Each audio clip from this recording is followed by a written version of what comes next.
Pour les responsables de l'association APLB, voir aujourd'hui le foyer Mangou de la maison d'enfants d'Ordogne-Périgord reprendre vie, voir ces pensionnaires adolescents l'investir est un immense soulagement.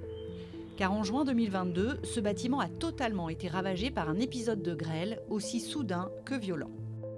Quand on arrive sur place, il n'y a plus de toit, tout a été dévasté. La grêle a percé complètement toute la toiture. Le poids des grêlons et de l'eau ont fait tomber tous les plafonds sur les lits, sur le bâtiment.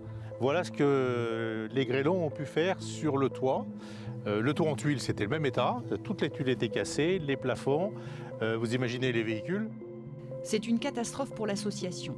Les 18 pensionnaires de l'aide sociale à l'enfance sont relogés tant bien que mal et commencent un long chemin semé d'embûches pour reconstruire. Le coût des travaux, estimé à 600 000 €, est pris en charge en partie par l'assurance. Reste 200 000 € à trouver. L'association cherche alors des mécènes et se tourne vers la Fédération du bâtiment, partenaire de longue date. C'est une association extrêmement implantée sur la Charente et sur la Dordogne.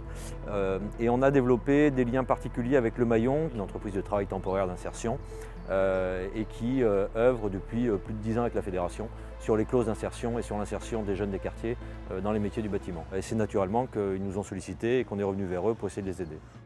L'aide prend la forme d'un don de la FFB et d'un autre de la Fondation du bâtiment pour les travaux, ainsi qu'une mobilisation des entreprises du réseau.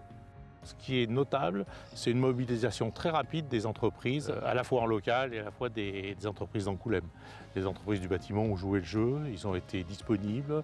Les travaux ont commencé en octobre 2023 et ils ont été finis aux vacances de février, fin février 2024. Les gamins sont rentrés la première semaine de mars. L'association cherche encore d'autres mécènes pour amortir le coût de la reconstruction. Les jeunes, eux, ont retrouvé un foyer de vie.